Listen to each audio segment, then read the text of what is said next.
Hey, what's up guys? Hoy and Pan coming to you from Cupertino, California.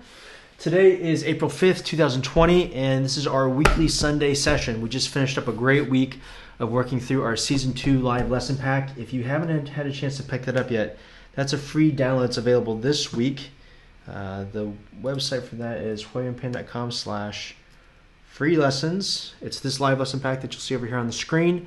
That's our free download of the week, and inside there are 10 rudimental drum lessons that we've incorporated in a variety of ways. Yesterday we wrote a lick together and we incorporated some of those lessons that we talked through in there. We're going to reference some of those exercises that you can use in there on our topic for today, which is 10 strategies to begin building your chops. So chops means a variety of things. It can mean speed, it means dexterity, it means playing loud, it means playing soft, it means endurance, it means short bursts. There's a lot that goes into the word chops. So let us know what you think chops means to you in the comments down below. But also make sure that you also let us know where you're watching from. You can say hi in the comments and say, hey, what's up, Hoy? We're watching from Argentina. We're watching from New York. We're watching from California or Brazil, Istanbul. Let us know where you're watching from. It's been really fun to see how international these streams have been.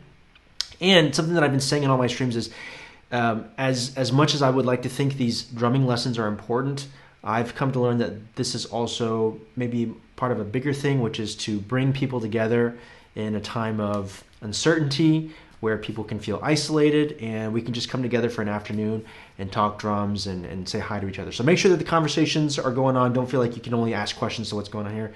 Say hello, and you'll start to see some familiar faces that are coming to the room, like Marlon and Christian and Matthew and our friend Aroba who are coming in. So say hi to each other and talk amongst yourselves. At Hoy and Pan, all social media handles. And if you are enjoying these lessons, please let me know. You can like, follow, subscribe, share. There's an interesting thread going on today in one of the Facebook groups, and they're saying how, it's like, oh, people are posting videos and they always ask for the likes and subscribes and shares. And what I would say to that is I used to never say that in my videos, but I realized that from talking to some teachers who are not as social media savvy, or like my mom's a good example of that. She'll watch these streams and she'll be like, oh, where is this subscribe button that people always talk about? So it's partly that, but also the reason we want to get this out there through the sharing, and thank you for those hearts, those of you guys who are tapping those out. The reason we want to get this out is because not everyone has access to a local teacher, or most people don't have access to their teachers right now. So if you're able to access this information from the comfort of your home with your devices, that's why we want to get this information, so we can help as many people as we can who might be looking for some resources, whether you're a teacher or a student. Okay, so with that being said, let's get into it very quickly. I do want to say hi to a few folks as we're coming in. What's up, Marlon? Oh my, your intro and your stream looks so professional. Thanks, Marlon. And there's a lot of people who are watching from Guatemala. Woo! Hello, friends from Guatemala. Thank you so much for being here. Buenas tardes. Good to see you. Instagram folks, Met Tillery, hello, hi Joe, Matthew Blackmeda, welcome. Hi guys, thanks for popping in, and thanks for even throwing up a high five or a wave as you're coming in, just to let people know that you're in the room. Drumline Blueprint, thank you for those hearts, guys. I can see that enthusiasm as we're coming in. So let's get going. And before we get into it today, real quick, yesterday we threw up, I should have prepped a slide for this, but yesterday we threw up a lick, or we wrote a lick together during the lesson. And my experiment for the day yesterday was writing out the music on an iPad as opposed to typing it out in a notation software, which is what I usually do. And I'm going to see if I can sync those two together in a video clip for Instagram. But there's a cipher going on that I just want to shout out real quick to Quad Logics. You might have seen some of his videos that are like high quality parking lot videos online. And he just sent me a message right before I started, which is why it's kind of on my mind. But if you want to use that lesson, which was about how to begin writing a lick, you can watch that lesson yesterday, which is on YouTube. It's on my YouTube channel as well as the Drumline Chops YouTube channel. It's also on the Facebook page if you're watching that here now. But yesterday's lesson, and there's a download for that in yesterday's lesson that kind of walks you through the steps of how to begin writing your own lick. In his cipher, I think his requirements was it's like at 145 beats per minute, and he's got some guidelines for it. So maybe check out the Quad Logics page. And I've been seeing a lot of these types of projects pop up over the last couple of weeks, which is so cool, right? Seeing people put together these virtual projects. So again, technology is another way for us to connect, even though we're socially distancing we're also socially connecting. So physically distancing, socially connecting. So let's get into it. The prerequisite to today's lesson, which is, I can't tell you guys how many times I get a direct message from somebody like, hey, how do I build my chops? How do I get more chops? Chops. What is this word chops? So right now in the comments down below, just type out, what do you think of when people say chops, drumming chops? And I'll let you know what I think about, or what I think of when I talk about chops or think about chops. But I do want to mention that as you're typing those out, the prerequisite to developing chops is you have to have your fundamentals in place. I am not the fastest, choppiest, highest, loudest, craziest choppy guy that you'll see drumming. These are just strategies that I've used to develop my own chops, and I've helped with students develop their chops. What I do talk about and teach more, so if you're familiar with my video lessons, is about how to get these basics and these fundamentals in place.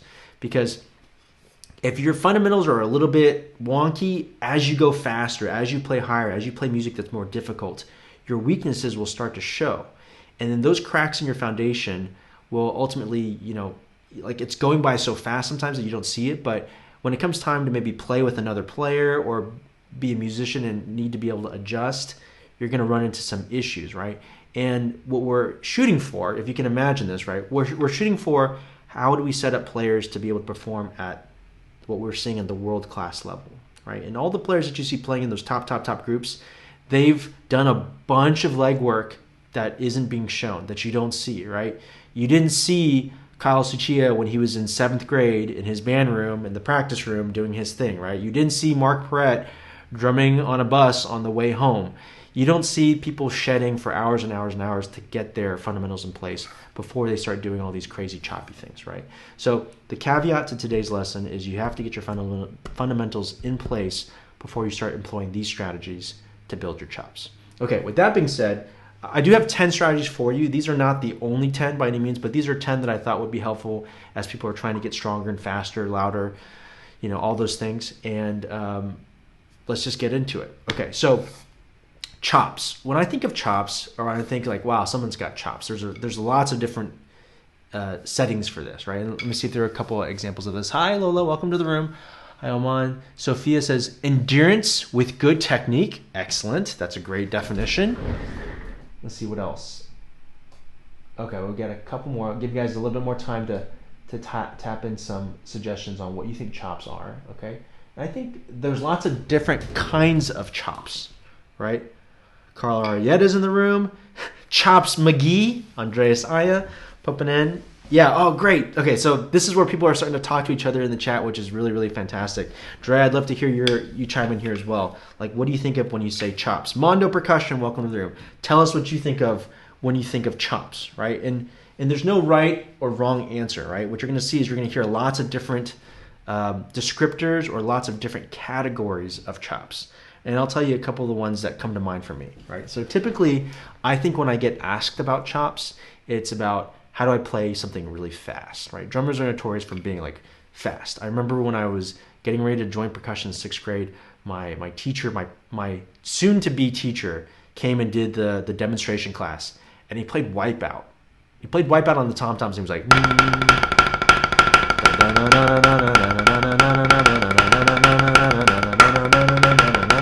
right? And everyone was like, whoa! Like everyone knew the tune, and to see someone be able to go, right? It still never fails to disappoint, except for when those kids nowadays, they don't know Wipeout. So it's not as eye-opening for them. But typically, I think speed is what most people kind of refer to, right? I also think when people see really dense playing, like crazy rudiments, like really dense playing, where it's going by so fast and it's so dense that you can hardly tell what they're playing. Like you have to have extreme chops in order to pull something off like that, right? So I think with that, there's definitely that speed piece, but there's also the dexterity that you need to be able to do those quick twitching, muscle movements, and you're having to switch between different fulcrums very quickly if you're doing like cheeses and drags and flame drags and things like that. But there's a few different categories of chops that I want to talk us through today, because we're going to approach it through the lens of skill sets. So I've talked about this in previous lessons that you may have seen, and I'm going to share some of these definitions that I see coming through over here on what you think of chops.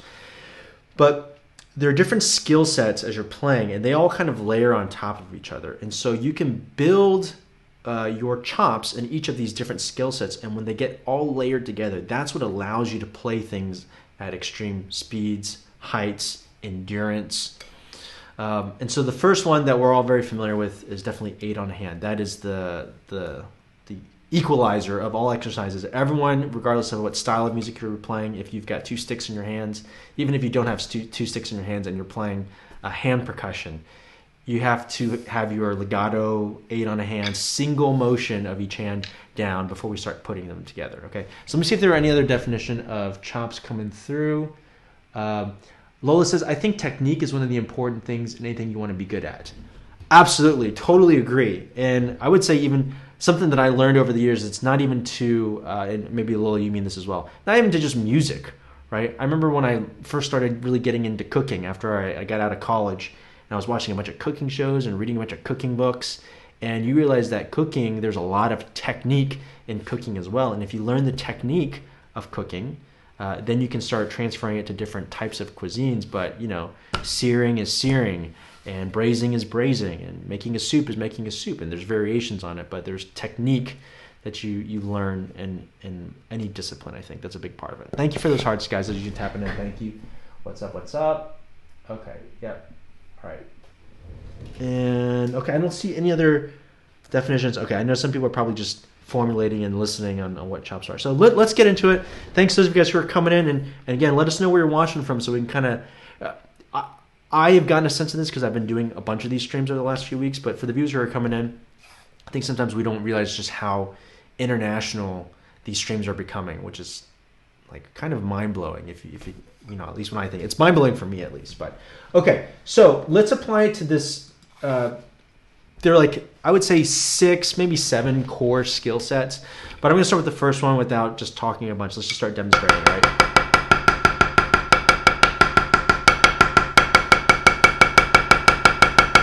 Okay, I haven't played today yet. So this is a good example of this. So when you're playing 8 on hand, if say you're playing match grip,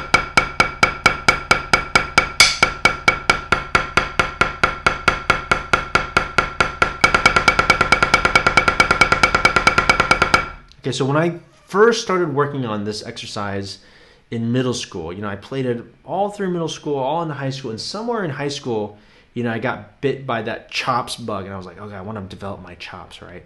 And so I thought about, I don't know why, I still don't know like where this kind of, but for some reason in my mind, I had this imaginary number 200 in my head, okay?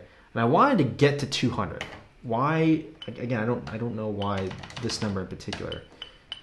I think because the fastest we had played in any parts of our show in high school had been 180, and I just thought 200 was a nice round number.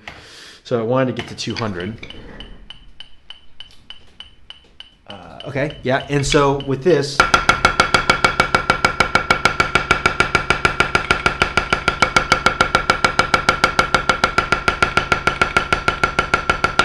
right, and I had to do that without freaking out. Right, so it didn't start like that. I think 160 was probably my limit, right? And then what happens is you get to the point where it goes from looking natural, you're doing all the things that your teacher tells you to do, to have a nice legato motion, to play from the wrist, to keep your shoulders relaxed, you're breathing, you're doing all the things that you would do when you're playing at a moderate tempo. But at some point, as you get faster, it starts looking like that, right? We've all seen ourselves look like that in the mirror at some point, or hopefully in a mirror. If you're not using a mirror, make sure you get in front of a mirror, right? But at some point, you go from here to here, right? You start having to tense up, or you look like someone who hasn't received the percussion training that you've had up to this point, right? So the first tip that I have is you have to know your numbers. You know, this is like a business tip, right? If you're running a business, you have to know your numbers. How much is your income? How much are your expenses? How much is your payroll? You've got to know your numbers. Same thing with percussion. You need to know your numbers. For most students, they've never figured out, okay, well, where do I usually start playing 8s? right? If you don't have a number, and it's interesting, I did this when I was practicing, but I didn't figure this out until I started really teaching consistently, right? Like you need to know the numbers of where you're starting, and they can fluctuate. You can start a little bit slower, a little faster, but you should know which tempo markings you're starting at, which tempo markings are you hitting at, and then really kind of you're trying to expand the range of how fast you can play it, right? So in this instance, let's say we're starting at, let's just throw out 112. Okay, I usually start a little bit under 120. Nice relaxed tempo. And we're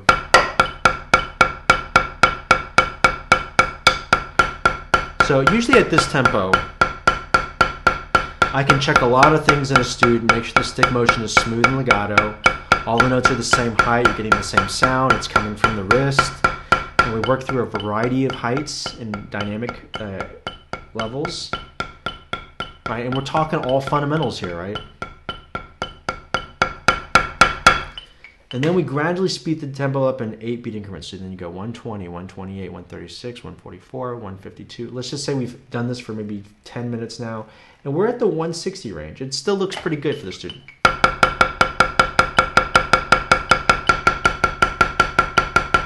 Right?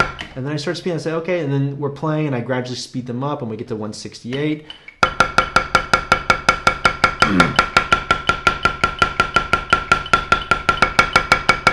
And then the left hand starts struggling. Okay, so there's a significant drop off, or it starts to get a little bit tense at 160 or 168, and then it gets to the point where one hand can't keep up. One hand's usually stronger than the other, right? And so there's one hand that's significantly struggling, and you go, oh, that's my number. That's my threshold for where I drop off from being able to do it the way I'm supposed to or want to do it, and my physical abilities, okay? So then you need to write that number down, and you're gonna have different numbers for different skill sets. You'll have a number for 8 on a hand, and even within 8 on a hand, if you made a chart, you'll have a number for forte, you'll have a number for mezzo forte, and you'll have a number for piano, right? Like I told a story yesterday in yesterday's live stream where my teacher said play 8s as fast as you can at 3 inches. I had no idea what my number was, and I just started doing it. I was like,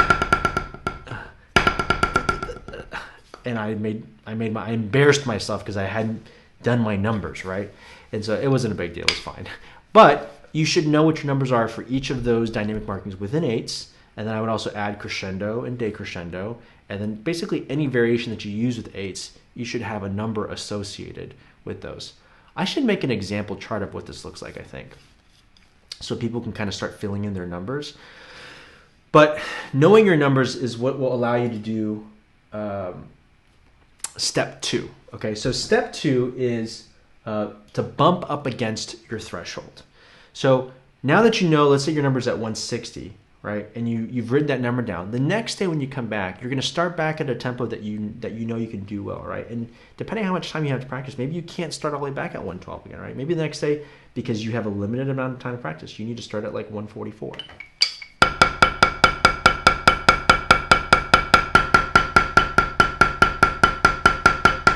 Right?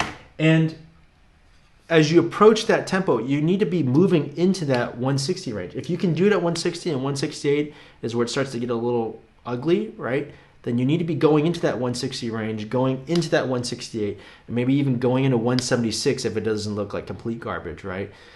If you're trying to move into this chop building mode. And I'd also say, I hear something that I heard in this past week from Todd Meehan's Liquid Drum Stream, which was a great point to say out loud, which is you shouldn't always be in chop building mode. There's different types of practice. Sometimes you're just in like, hey, I'm warming up and getting my body ready to practice mode. Sometimes you're in like, I'm in learning notes mode. I've got to learn this music part. Sometimes maybe towards the end of your practice session, maybe you're like, okay, I'm going to spend the last 15 minutes trying to push myself physically so that I can get stronger and be able to play a certain section. Or you say like, hey, today's my chop session. I've got an hour and I'm just about building chops. Maybe we should do a Sunday stream where we're just building chops and we're trying to expand. It's a little bit tougher because the way you run that session is a little bit different depending on where your chops are. So I'm not really sure how we would do that as like a group if I can't see people playing, if I'm like leaving people in the dust. That's a little bit harder to simulate. But Now, step 2 is you're bumping against that threshold. So if you can play 160 and you're always playing at 160, then you're never going to move into that arena where you are struggling. And what's going to happen is, I'm getting a little bit ahead of myself, right? Because tip number 5, I'm getting ahead, is consistent effort over time. As you keep bumping up against that, one day you're going to come back and 168 is going to be like, oh, that's not bad.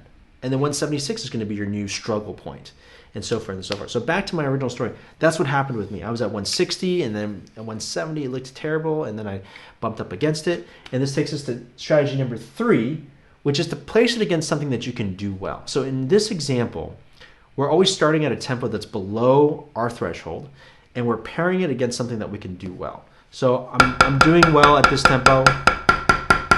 And the reason for this is you're always referencing back to what does it sound, what does it feel like, what does it look like when it's done correctly. And then you're trying to transfer that and replicate all that goodness into the area that is currently all badness, right? And you're trying to make the bad part sound and look and feel just as good as the good part, right? So put those two against something that you're familiar with, that you're comfortable with, so that you know what you're trying to replicate in this new section, okay? So that's strategy number 3. And then strategy number 4, it says to move into the extremes. So you're bumping into the threshold, Strategy number 4, we're moving into the extremes. So at one point, 200 seemed extreme, because like I could barely get 192 out, right? I was like,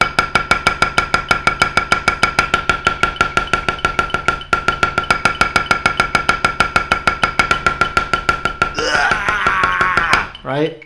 And I would move into the extreme. So you think it's ridiculous. Like just go, and this is gradually, right? Of course, you're not just going from like 120 to 200. You're stair-stepping your way up. And when you think you can't play any faster, just move into the extreme. Go into that next faster tempo. If you don't think you can roll any longer, then roll even longer. I'll give an example. We used to do this this past week. Another story came about how we would drive to our drum corps camps. It would be going from Texas to Illinois. We have these 15, 18 hour, it seemed like, 18-day long car rides up to Illinois. And we would play this game where someone would turn on a song, whoever was DJing in the front seat, and we would just roll for the entirety of the song. Okay, so I would say let's try it together. But I think most of you are probably just watching me do it right now. But try this later, or we can try a little bit of it now if you want. Let's see. Let me see if I can pull up some music. I need to get like some music queued up here. How about is this? Let me see what this sounds like.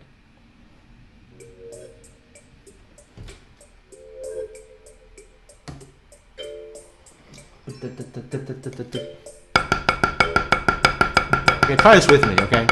If you have your sticks, we'll just do this for a little bit. Here we go. Check. 2, 16th, check. In.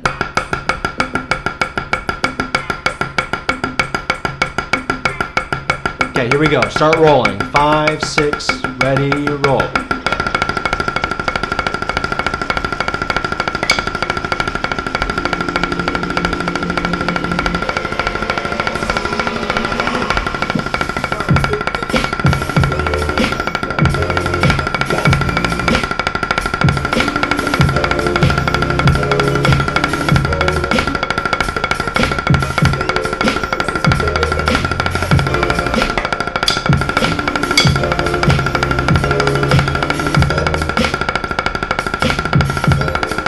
And we're rolling full out right now, right?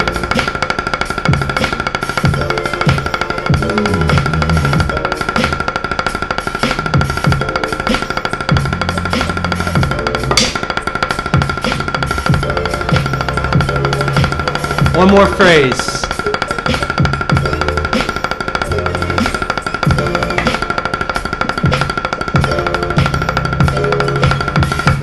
Right? Now, that's halfway through the track, right? And we didn't do any warm up before this, so your hands probably feel terrible unless you've been drumming before that, right? But you probably, if you did that with me, you are starting to feel a little bit of that fatigue in your arms, which is good. You have to move into tempos where you feel the burn and you feel the fatigue.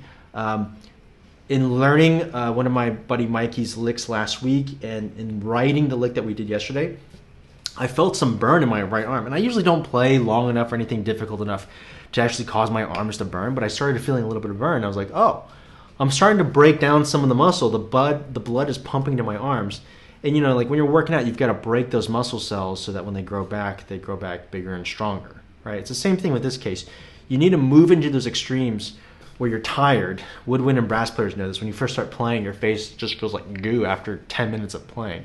But as you do it more and you move into the extremes of length, duration, speed, you start to get stronger. Okay, so that's very important and part of this this building chops passage. Okay, so a fun way of doing this is to do it with a friend. You can turn on a timer. That's a little bit more boring, right?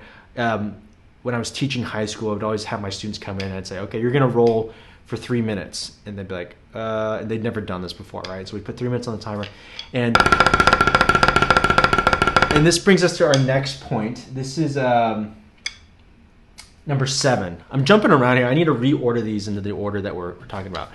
But strategy number 7 is to never give up. So don't give up. This is very key, and this came up in a lesson that I was doing with my buddy Dre, where, like, let's say you're doing what we were just doing, we're rolling. And it gets to the point where you can't do anymore, your left hand is dead, right? And most people just go, oh, and they give up, I can't do it, right? And that's exactly what you don't want to do. You have to keep going. Even if you are dying, and it looks like this, and you're like,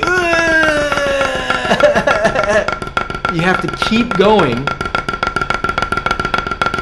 and push yourself to the end of the song or to the end of the timer, or just go to the very, very, very end of this, okay? So a video that I got asked about, and I was gonna repurpose an old video of myself explaining this, but I never got to it. So I'm just gonna shoot a new explanation of what this is. But an example of never giving up or not giving up is an exercise called 8 and 25. You've probably used this exercise to help you build your roll chops, but it's like this. It's very straightforward, okay? So you have 8 counts of check. 1, 2, 3, 4, 5, 6, 7, 8, 1. So 8 counts of triplet check, followed by 24 counts of roll, and then a release on beat 25. Okay, so that's why it's called 8 and 25. And the way you want to think of the roll, when you roll, it's going to be 1, 2, 3, 4, 5, 6, 7, 8, 2, 2, 3, 4, 5, 6, 7, 8, 3, 2, 3, 4, 5, 6, 7, 8, off. And you have that release on the downbeat of 25. Okay, so 3 sets of 8 equals 24. And then now you have 4 phrases of 8 beats. 8 beats of check, 8, 8, 8, and then release on 25. And now you have 8 and 25. Okay, so you've probably played this before. Let's try this at 160 together, okay? Okay, and we'll just play this a couple times. Let me turn the 8th.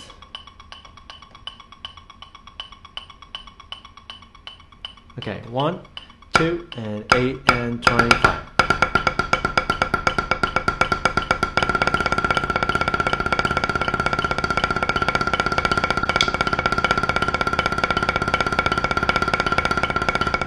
One more time, counting this time.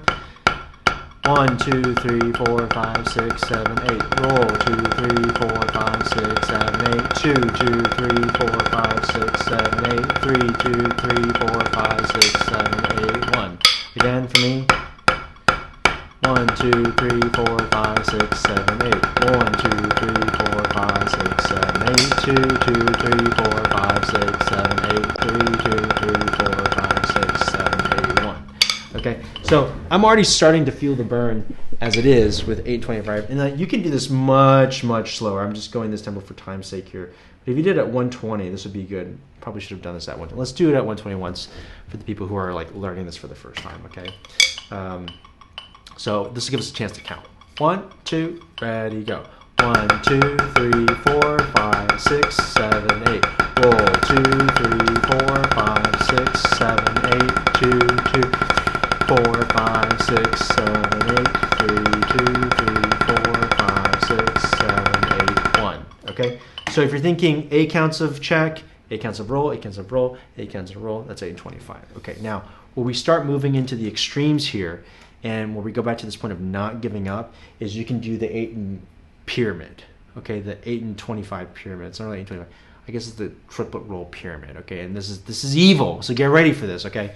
So the way it works is, I made a Tuesday tip about this on my YouTube channel, but you're getting it now, okay? So for this triplet roll chop building exercise, you're gonna start with 8 counts of check and then 8 counts of roll. So it looks like this: 1, 2, 3, 4. 1, 2, 3, 4, 5, 6, 7, 8. Roll 2, 3, 4, 5, 6, 7, 8, 1. Okay?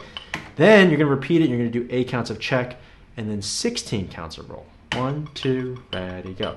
1, 2, 3, 4, 5, 6, 7, 8. 1, 2. Okay? Then you'll play 8 counts of check with 3 groupings of 8, or that 8 and 25 exercise that we just talked about. 1, 1, 2, ready, go. 1, 2, 3, 4, 5, 6, 7, 8. 1, 2, 3. Okay?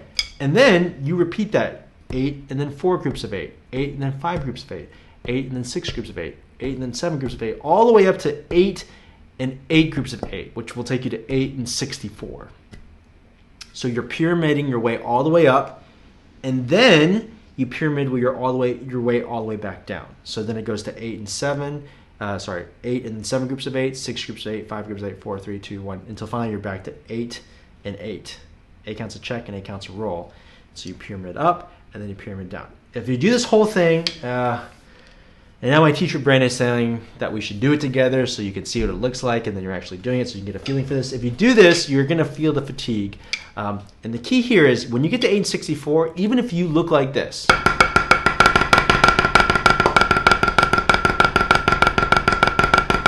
and it sounds like garbage, you keep moving your hands, okay? And you need to do whatever it takes to use your brain to tell your body to get back to what it sounded like when you're doing this. So most commonly, remember to breathe. Drop your shoulders and relax. Make the motion as smooth as possible. You're recovering as much as you can during those 8 counts of check in between. And this is kind of a random tip, right? But also smile. So a couple things come from this, but if you smile, it'll help you release some endorphins, so you reminds you to relax just a little bit. So try smiling. And something else that a friend once showed me is like if you kind of like as you're rolling, as you're hating life here, you can kind of just like move your elbow a little bit to make sure that you haven't just locked up your entire arm. And so if you just move your elbow to make sure that everything from the neck, shoulder, and arm down is still relaxed. Just make sure that this is all still loose and relaxed as you're gritting your way through this long roll. All right, so let's do it. 8 pyramid all the way up, 8 to 8 groups of 8, 64, 8 to 64, and then we'll pyramid our way back down. And as a result, this is also a brain exercise to see if you lose count of where you are. So I'm just gonna play and I'll kind of mouth the counts. Sometimes when I'm counting out loud and playing at the same time, you know, it's hard to keep things going. I can do it. I'll try to do it. All right, here we go. I can hear my friends be like, come on, man, just do it. All right, here we go. 8 counts of check. Marlon says, 8 and 25 brings so many memories with the challenge Carietta put up several months ago. Yeah, Carl did a great 8 and 25 challenge. Let me see if there are any questions real quick. Hi, guys. Watching from Singapore. Oh, awesome. Hi. Hey, Chuck Deeds here. Thank you for that. Thanks for letting us know we were watching from us, for coming in. Kevin. Hi, Kevin. From Brazil. Awesome, awesome. Man, awesome. Okay. Eduardo, welcome. All right, here we go. 8 pyramid up to 64 all the way through. Take your sticks out. Guys, it's not fair. If you're going to sit here and just watch me burn my way through, the least you could do is do it with me, right? So take your pad out, take your sticks out. 120 on the mat. We'll do this one time through. And let's see how we hang, okay? All right. Good luck. 1, 2, 1, 2, 3, 4. 5, 6, roll. Here. 1. Check. 2 groups of 8. 1. 6, 7, 8. 2. Check. 3 groups of 8. 1, 2,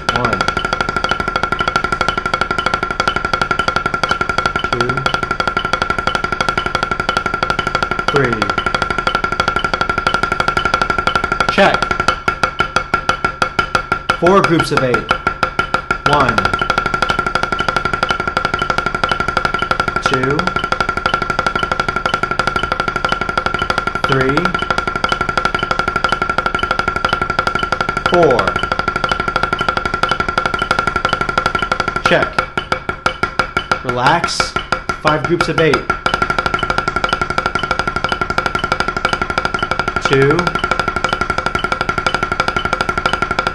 3, 4. Breathe. 5. Here comes the check. And 1. 6 groups of 8. 1, 2. Relax the shoulders. 3, 4, 5, 6. Here comes the check. Go to your happy place. Breathe. 7 groups. 1, 2, 3, 4, 5, 6, 7. Here comes the check. 1. Breathe. Relax. 8.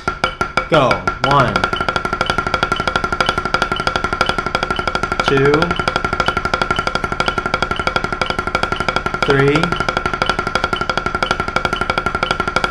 4, 5, 6, 7, 8. Stopping here. 5, 6, 7, and stop. All right. Good job. You did it. So this is the magic part of this exercise. So you probably feel tense. Your hands might be cramping a little bit. Maybe the quality suffered, but you didn't give up. You kept on going, right? You're moving into extreme tempos. And 120 is actually not that extreme, right? But we've moved into that endurance piece. So because you're doing it for long periods of time, all of a sudden you're like, oh, that's burning. I can feel that now, right? But guess what? When you have to play 8 and 8 now, or 8 and 25, that's going to feel so easy. And actually, I'm going to show you something here in just a second. We're going to give our hands a second for the blood to come back into our arms, and I'm going to show you something really, really cool about that. Let me just check out some of these comments that are coming through. Aiden says, play 16th notes and only accent the first notes, then the next measure only accent the E's and the ands until you get back to accenting the first notes. Aiden, yeah. Oh, so Aiden's talking about like a 16th note grid as you're moving it through. That's a good way of practicing. That doesn't really work your chops per se, but that's one way of systematically working with it.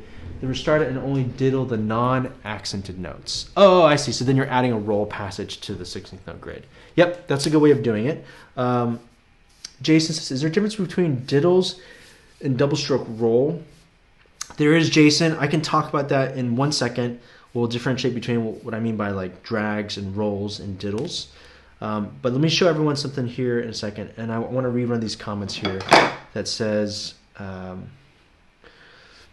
Marlon says, to me, chops is the definition of well-developed set of skills based on a strong sense of the basic fundamental technique for drumming and for any other activity. Great, Marlon. So Marlon mentions that you need those fundamentals and basic techniques, and you're developing a strong sense. Chops is a well-developed set of skills based on some of the basic fundamental techniques for drumming.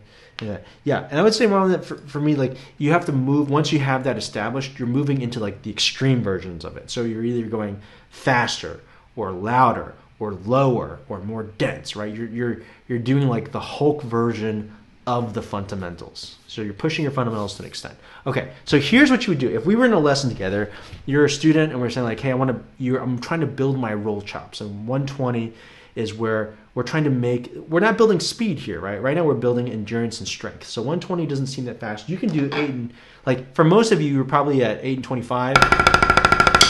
It felt fine, but when you're stacking a bunch of them together, by the time you get to 8 and 64, you feel that burn. So then we would play 8s like 2 or 3 times. Let's just do it now. 1, 2, ready, go. So you're just relaxing your hands, making sure that the relaxed shoulders relax.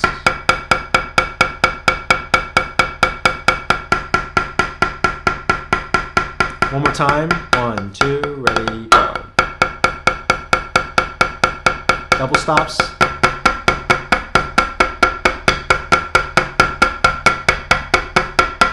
And stop. Because you can do double stops just for the sake of time, right? Now, this is where the magic happens. So we're going to go back to that 8 and roll exercise, and we're just going to do 8 and 25. And what I want you to notice is how do your hands feel now than they did when you finished 8 and 64. Okay, so this is just 8 and 25 now. 1, 3, 1, 2, ready, go.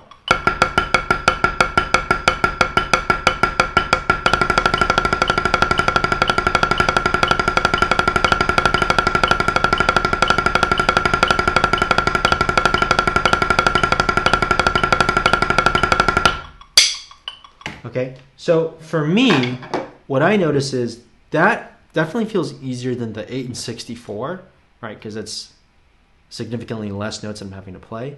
But that also feels better than when I played 8 and 25 the first time, or got to the 8 and 25 portion of the pyramid, right?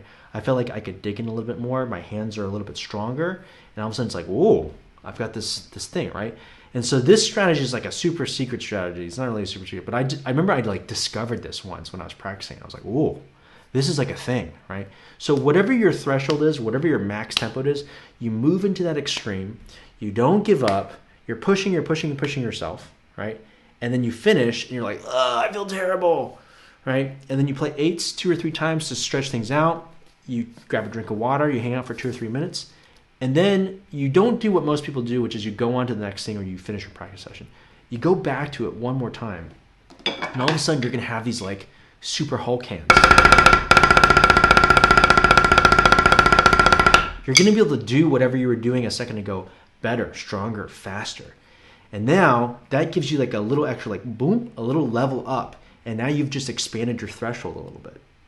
This process is kind of involved. It's hard to explain, but now that we've kind of done it together, hopefully you can see. And this applies to rolling. This applies to 8s. This applies to singles. It applies to just any skill set where you're pushing the extreme, mostly for tempo and endurance, I would say. You push yourself past the limit, you rest, you drink water, you play 8s, you just chill for 2 or 3 minutes, and you come back to it. The blood comes back into your arms, and then you're going to be able to do it faster and better than you could a minute ago. Okay? I didn't give this strategy a number. It's kind of a culmination of a bunch of these strategies at this point, so this will be like strategy 11, I guess, a bonus strategy. Okay, so let me make sure I've checked these off. I made a little list right before we started. Bump up against your threshold, moving to the extremes, consistent over in time. Here's like the endurance. So the pyramid is the endurance bit. 7, we talked about don't give up. 8, 9, 10. Okay, so let me see if there are any questions before I give you the last 3 strategies. We're coming up towards the end of our time together here. The restart it and only diddle the then restart. Oh, okay, that was previous Aiden. Thanks, Aiden, for that exercise. Hi, William. Hi, Douglas. Okay, no? All right. Okay, no comments. Oh, there was a couple comments that I meant to answer. So let me answer Jason's first. Jason says, is there a difference between diddles and a double stroke roll? So you could say that a double stroke roll is comprised of diddles. So we hear that term diddle in paradiddle. And the one, like technicality that I would mention about diddles is sometimes you hear people call these diddles like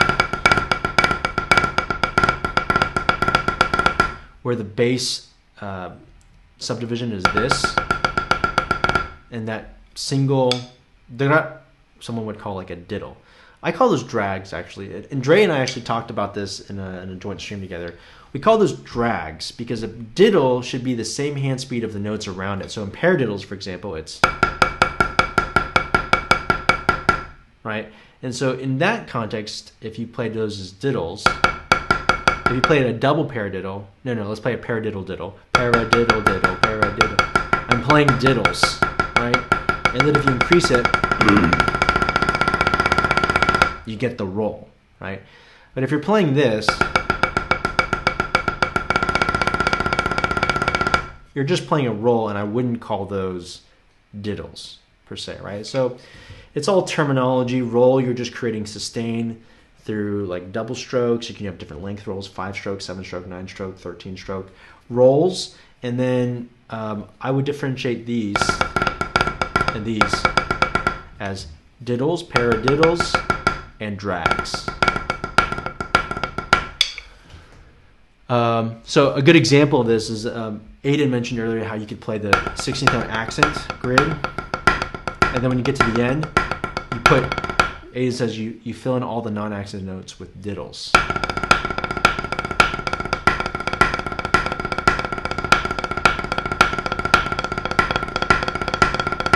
Right. I wouldn't call those diddles in that case. I would call those fill it in with a roll or fill them in with drags. Pedro Carnero. Holy cow. Hey, Pedro. Good to see you, my friend.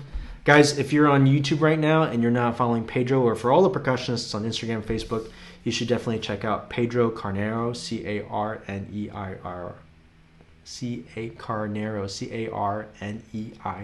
Carneiro. Yep.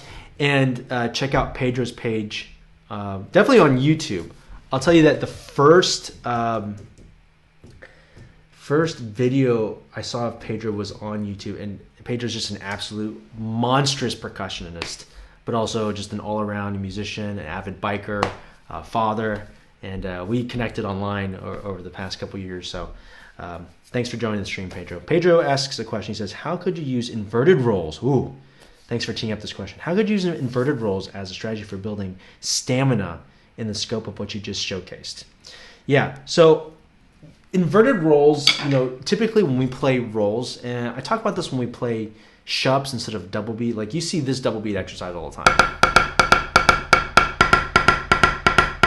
Right? And we spend so much time as instructors and teachers saying like, oh, you've got to make that second note just as strong as the first note. But the rhythm itself is like da-da, da-da, da-da, da-da, da-da. So a lot of times I opt for another double beat exercise that we use in rudimental percussion all the time called shups. Or Irish Spring. In Irish Spring, it's a triplet-based exercise, so it's 1, 2, 3, 1, 2, 3, 1, 2, 3, 1, 2, 3, 1. So 1, ba bum, ba bum, ba bum, ba bum, ba bum, ba bum, ba bum, ba bum. So what that does is it puts that second note on the downbeat, so it feels and sounds stronger to the listener. So it's a little bit easier to help people make that second note just as strong as that first note.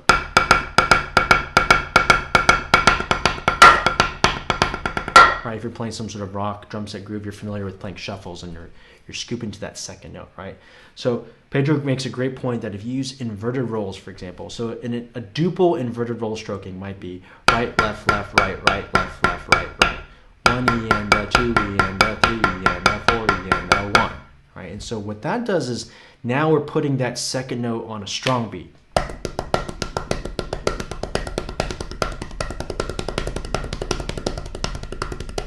So what's a way that we could do this? So let's apply this to a different context now. So we did 8 and 8, 8 and 16, 8 and 24 in a triplet setting. You could do this in a duple roll setting too if you want to work on your duple roll endurance, chops, strength. Right?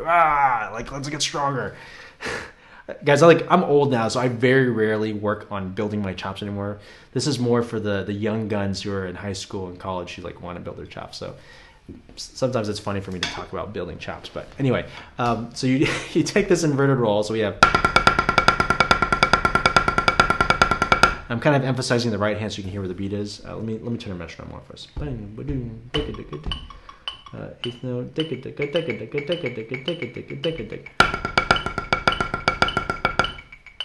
just a little bit more.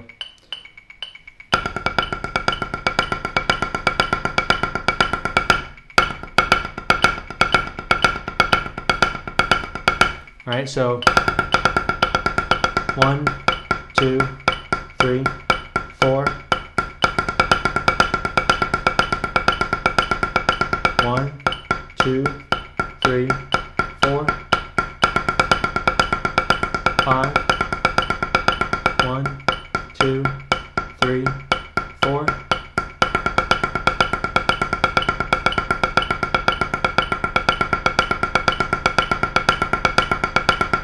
That's kind of hard to do slowly. I want to push faster than that, right? But you're noticing, so you could do like 4 counts of check, 4 counts of roll, 4 counts of check, 8 counts of roll, 4 counts of check, all the way up to, let's say,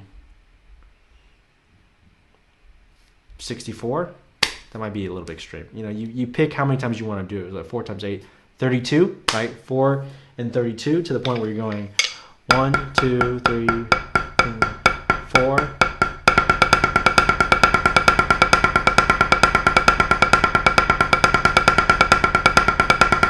Okay, and let me throw one more variation in there. So now you're teaching your right hand to get like, come on, get that second note out. This will become even more apparent if you go to like a more, let's just up to like 140.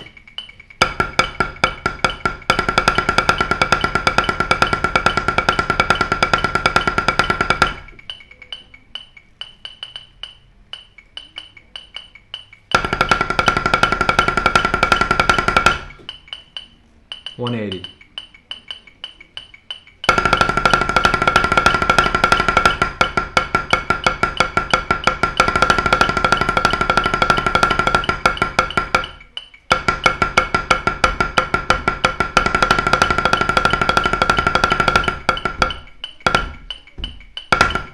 Oh, that's kind of weird because you're going to bring that left hand right on the 8th.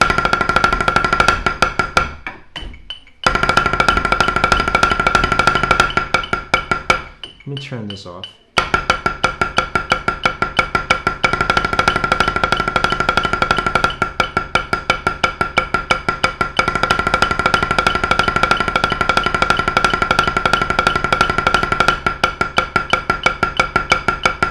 And right now, I'm trying to make this a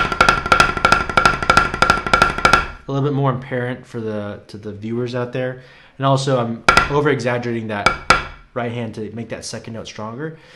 The variation that I would throw, ultimately, you want it to sound just as smooth as your regular roll. So I wouldn't accent it. Ultimately, I would go like this. If I'm building chops, maybe I would accent it. But in performance, I might go.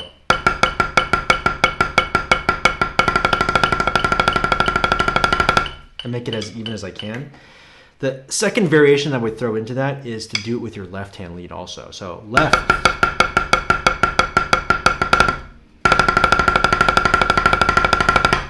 So your left hand's going. So now your left hand is forced to feel and sound like that dominant hand. And you're doing the inverted rolls, and you're doing the endurance building pyramid all the way up. Yeah, that would be a great like chop building workout if you wanted to work away. And if this is too fast, right, pick a tempo where you can do it slowly. Make sure you're coming out in time with metronome. You saw me like faltering a couple times.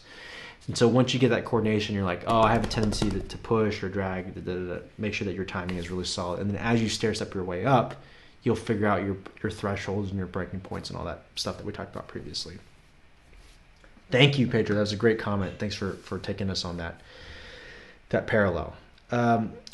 Jason says, let me throw this question up here that Pedro has. That was Pedro's question from earlier. Jason says, do you think Chino Hill's drumline is good? Yeah, they're fantastic. They're monstrous. You know, before I moved out to California, I was always like, what are they feeding those children in California? They're amazing. And then you realize that Ian Grom and John Mapes and the whole staff at Chino, they've been there for so long.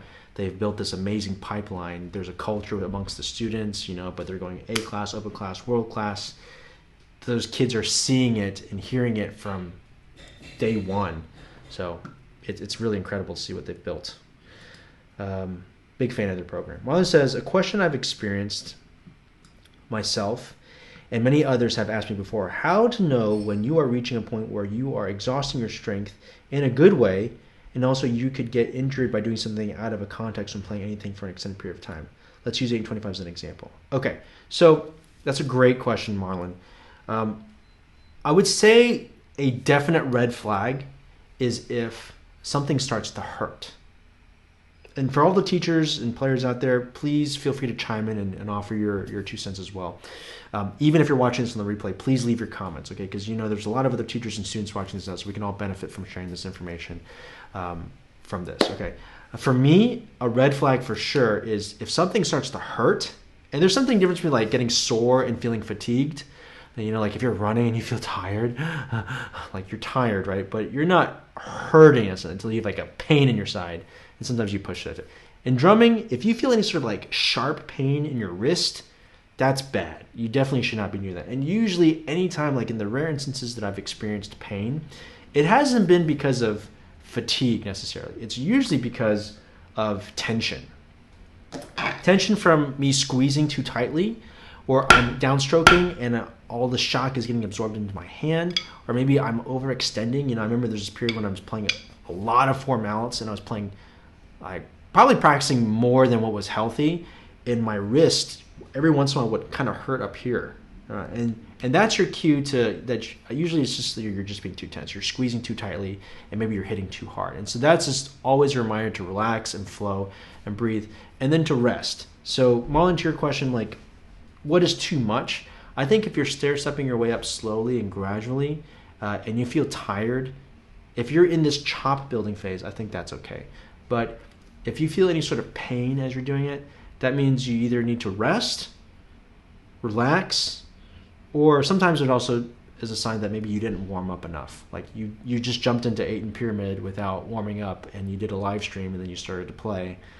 My hands don't hurt right now. But I'm saying it's amazing what a good warm-up will do. There was a period of time in my practicing life where I would just get to what I was trying to learn, again, because I was short on time and I didn't have time to properly warm up.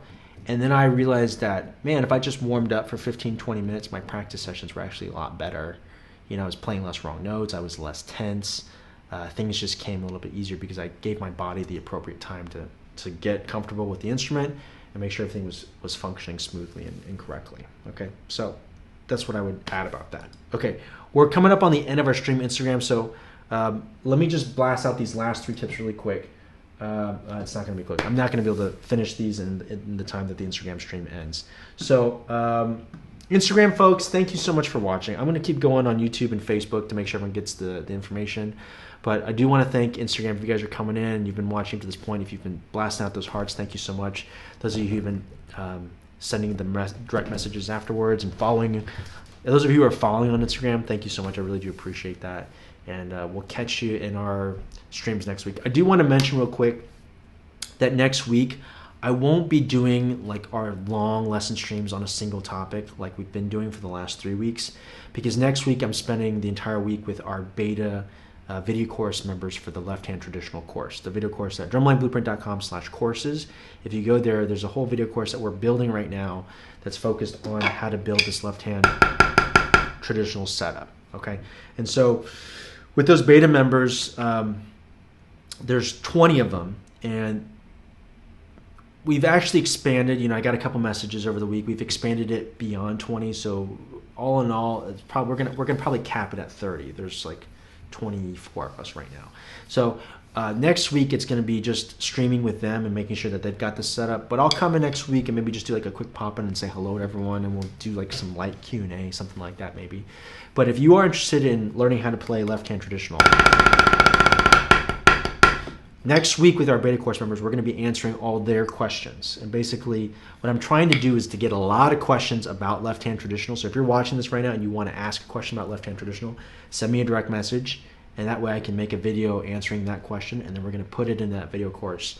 And then once we build out that video course all the way with our beta members, then we'll relaunch it to the public at large so that everyone can have access to that course. And there's going to be a subscription plan and a full plan for that. So keep your eyes peeled for that. Or better yet, you can snag one of these last few spots that we have for the left-hand traditional video course. Again, it's drumlineblueprint.com/courses. Okay?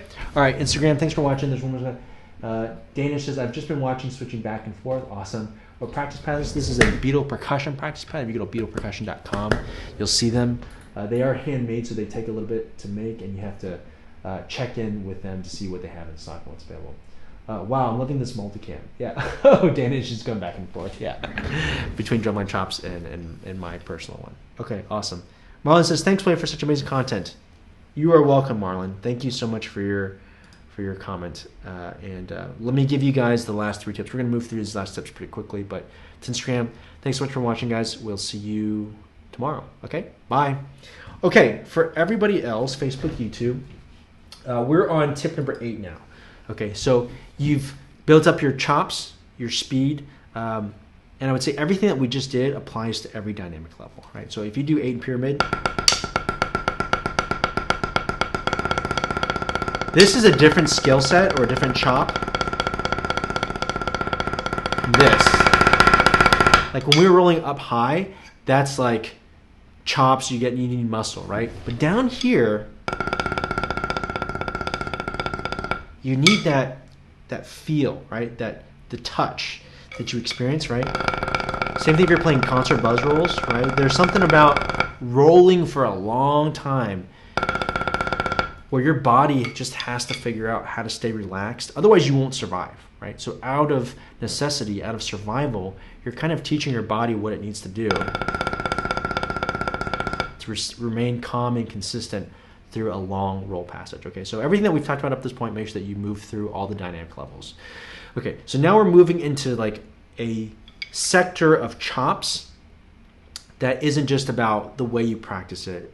Well, this is a way you practice, but it's kind of its own subset. So we're talking about anything that is hand-to-hand and requires you to coordinate your hands together. So with these skill sets, I would include like paradiddles, paradiddle diddles, double paradiddles, triple paradiddles. And Bill Bachman, Bill would like to add like quadruple paradiddles. It's not a standard PA instrument, but I do agree with Bill that that's like something about that last one. Or, oh, he applies it to paradiddle diddle diddle.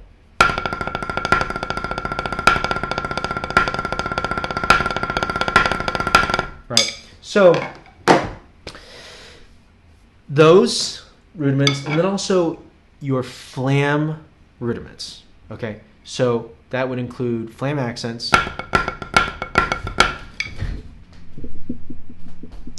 flam accents, flam taps, anything that is hand to hand.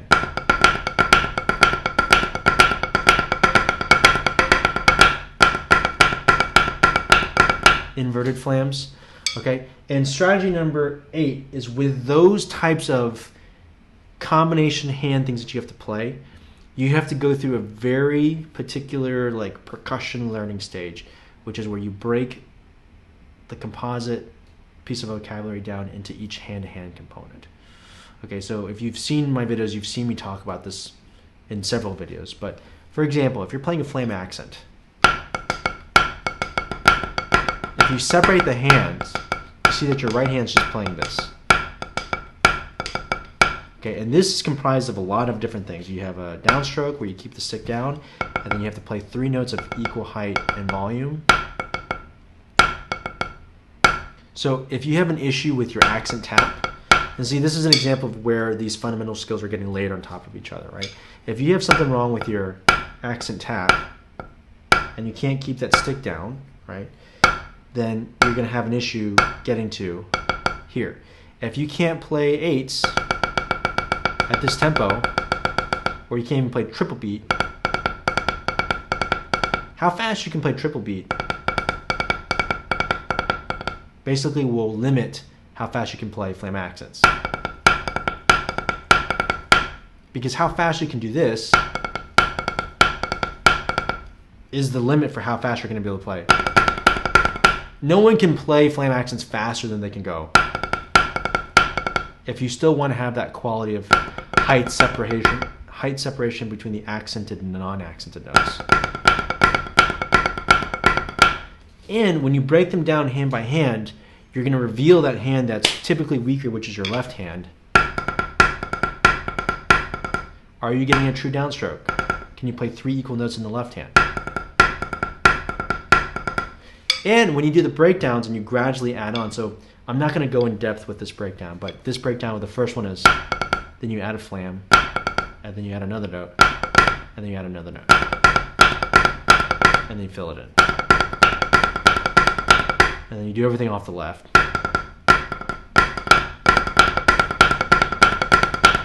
Right. When you go through each of these steps, you're revealing the weaker hand, you're making sure the left hand matches to the right hand, you're making sure that mechanically you can do everything that each hand needs to be doing by itself separately, and then you're gradually putting the hands together so that when you end up with the final product, everything is working the way it's supposed to because you've built it up step by step from the ground up. So same thing with paradiddle diddles.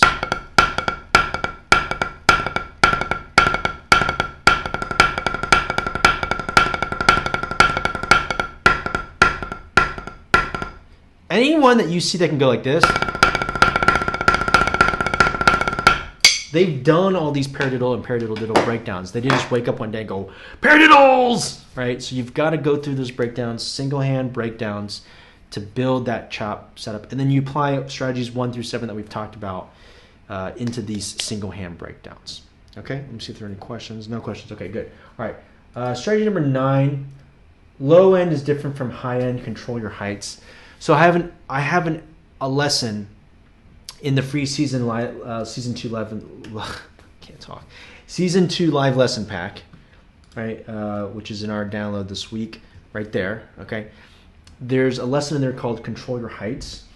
Let me see if I can pull it up real quick. Come up here, zip it a boom, bada ba bee. It's getting better. I'm starting to not look like a complete doofus trying to stream and share the screen and stuff. And then of course I can't find the lesson as I compliment myself. Where is it? Here, okay. So in this lesson, there's this very important thing, right? It's a, like we talked about this earlier, you're playing through forte, you're playing through piano, you play through mezzo forte, and then you play through these last couple times, okay? But down here is this like secret little section that looks simple and it's like, okay, whatever. But this is a big part of how you're going to be able to play these multi-height chop things, right? So typically, you see people practice this all the time. It's like forte and piano, and notice in this example, you're doing that thing that we talked about earlier, which is you're putting something that you can do well with the thing that you're working. In this instance, you're trying to work on that downstroke. 1 and 2 and 3. Beat 3 is notorious in this example for getting slammed and sounding harsh. 1 and 2 and ah! 1, 2, wham! Right? And so in this instance, you're putting it against this, which sounds great. You're flowing, you're relaxed. And you're trying to make beat 3 sound exactly like beats 1 and 2 and, but you end in this piano volume. Okay? There's a great question in the in Todd's masterclass for this week. They said, hey, when I play that downstroke, my stick wobbles a little bit. Is that normal? And it is. The answer is it wobbles. And I made a discovery because I was like watching myself, and I've got the whole live stream video thing set up, and so I can see things and slow it down. I'm much more like analytical, even more so than when I was a student and really, really practicing hard. And even now, I still have a little bit of a wobble at the bottom of my stroke. It's just so... I just like recover from it so quickly that you don't really even see it anymore. You only see it if you're slowing it down and watching it. If you're recording at 24 frames per second and you slow it down also, right?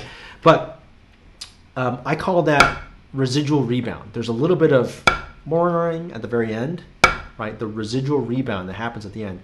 But what you do is you learn how to not squeeze the stick. Nothing changes as the stick's going down. You're not squeezing. Everything's the same. It isn't until after the stick rebounds that your hand does something to restrict the height to which the stick is going to rebound. If I just throw the stick down, it's like wall ball. It'll just go back, right? But in this instance, I'm doing the same thing. I'm doing the same thing. The bead strikes the pad. I haven't done anything. After it strikes the pad, then the analogy that I use here is that you're just catching the stick with your hand. You're catching the rebound. You're not squeezing. I'm just catching the rebound of the stick, and I'm using the weight of my hand and my wrist as a hinge to prevent the stick from going up past my desired height. Okay, so I'm going right? And you'll see in very slow motion my stick's actually going bing, ooh, and then it comes back down and it ends at 3 inches. All right, and I catch it here and I bring it back down to 3, but it's happening so quickly you don't even see that little catch back down, 3, okay? And I go, okay? That's the exercise, whether you're practicing it in Bucks 3s, whether you're doing Bill's variation, whatever axe and tap exercise that you're doing. Bill had a great comment about this too. You want to surround it with more of these and not just do a bunch of these, which is what I did a bunch of in high school. And as a result, I got very slammy for a stage of my playing career, right? And so don't be afraid to throw in some legatos, right? But this part of the handout is something that, I mean, unfortunately, people don't practice as much. But you need to practice your accented, non-accented notes at varying dynamics. So in that previous example, we were doing just like 2 heights.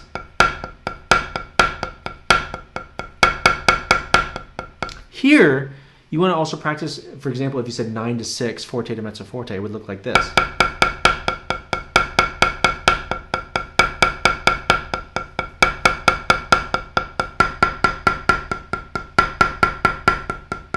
I remember the first time someone asked me to do this, I was like, oh, my hands couldn't do it. It was like, I only had one setting, which was down. So you have to be able to play a note and rebound to mezzo forte, or play a note, rebound to piano, play a note, rebound to mezzo forte. If you're at 12 inches, play a note, rebound to 9 inches, or forte. Play a note, rebound to where you stopped. So you have all these different settings to where you can rebound to based off of your practice.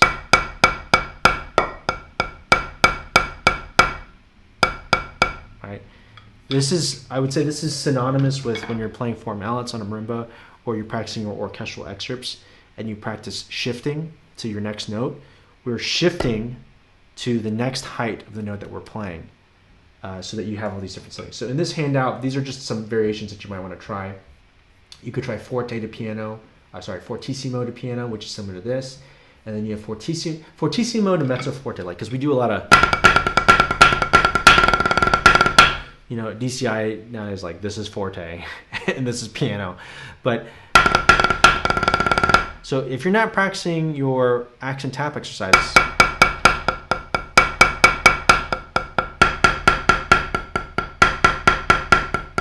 you might realize that you have trouble rebounding to 6 inches and you're actually going like piano and then easing your way up to mezzo forte. And then, of course, fortissimo to forte, you don't see that as often. And then if you're playing something like